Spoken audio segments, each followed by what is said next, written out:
Who gets rich when you buy a new phone? Apple. Who gets rich when you buy new shoes? Kanye. Who gets rich when you save money? You do. Hey everybody, Sam Roth with Tune Thinking. I am here today to tell you why you're broke. So there I was, the summer of 2017. I was living the dream as a full-time musician. Oh, to reminisce. Back to when I had no food in my cupboards, no money in my pocket, and no self-worth. But I had a dream to one day hit it big and solve all of my financial problems. And guess what? That day came. Boom!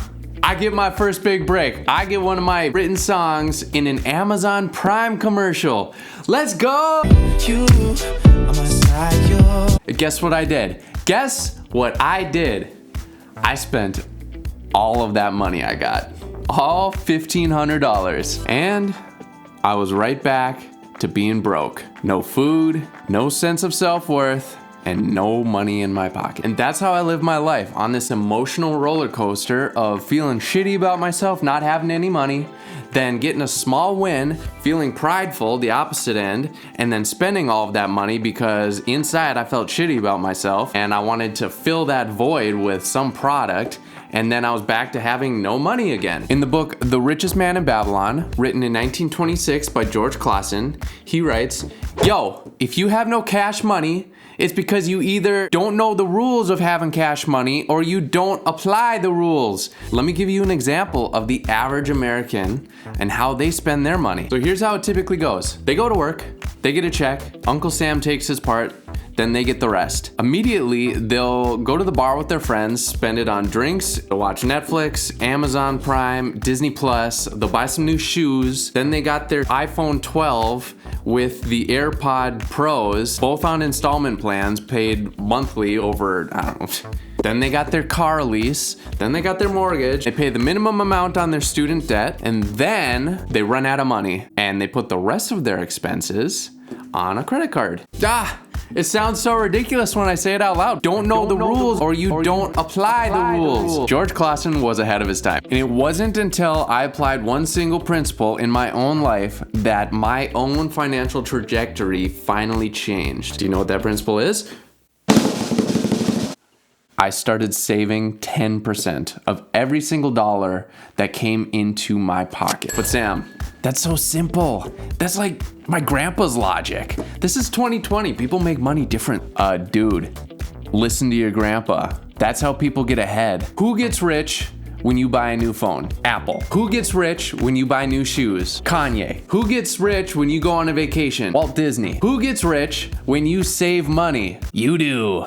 Money flows through the economy from those who value it most to those who value it least. Until you value your money and yourself more than Kanye does, you are not going to become wealthy. But he will. Here's how the rich get richer. The very first thing that they do when they get their paycheck, they save 10%. Whoa, that's a novel idea. Secondly, they pay their taxes. Uncle Sam always gets his cut. Thirdly, they pay their debts. Lastly, they pay their lifestyle. They are paying by priority.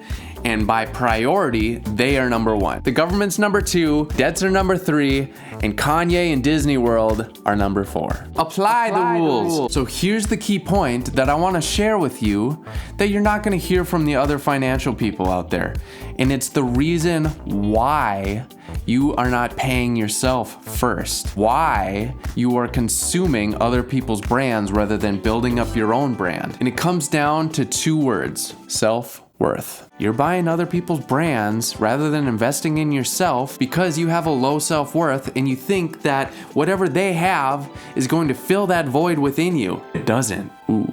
So let me ask you, do you know why you have a low self-worth? The leading reason why you have a low self-worth and a low net worth because of it is because of your shames and your guilts. Every time you've gone through your life where you've accumulated some moment where you feel like you've hurt somebody more than helped them, did more bad than good, all of those moments compiled together today lead to that void within you that you try to fill with somebody else's brand. I have 2 steps to share with you to raise your self-worth. Step number 1 is save. Save 10% of every single dollar that comes into your pocket. Put it in a separate account that you do not ever touch. Psychologically, you know you've got cash sitting in the bank. You start walking differently. You start acting differently. You start being the person who has money in the bank, which gives you greater opportunities to make more money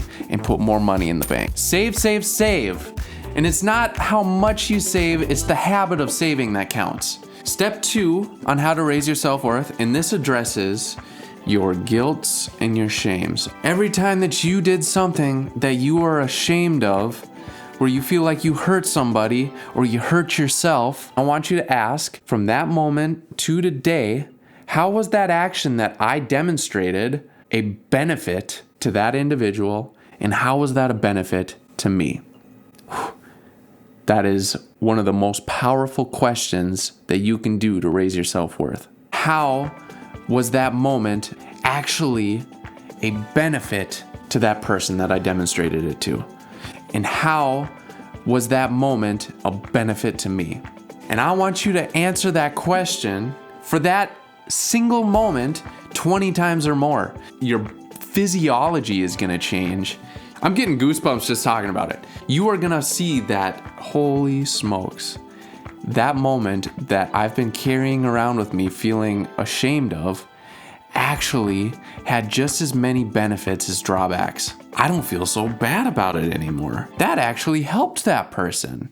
That moment actually helped me. Let me give you a personal example. So when I was in college, one evening, I actually verbally criticized my roommates, made them feel inferior, put myself on a pedestal, was a lot of judgment towards them for their actions. I carried a lot of shame until I asked myself the question, okay, so how was that actually a service to them, and how was that a service to me? Here's what I discovered, and this is amazing. My verbal abuse actually encouraged them to party less, to be more accountable for themselves, to take school more seriously.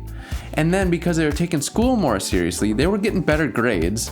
Because they were getting better grades, they did better in their career coming out of school. And because they were doing better in their career, they are now today making more money. Holy shit. I had no idea that my verbal abuse was a contributor to how successful they are today. Okay, so how is that a benefit to me though? Well, I got to speak up and stand up for my values. I got to learn how to use my voice. I set the tone in the house. I had to abide by these new rules personally, so I started getting better grades. And because of that, I now do better in my career. In a matter of 30 seconds, I just raised my self-worth by asking a very simple but very specific question. As my mentor, Dr. John Demartini says, the quality of your life is determined by the quality of questions you ask. So, I encourage you highly to do these 2 things. Start saving and ask yourself the question to raise your self-worth. Do those 2 things and I promise you, you are gonna be on your own path to wealth. Like and subscribe, share with your family and friends. This is where the wealthiest families on the planet started.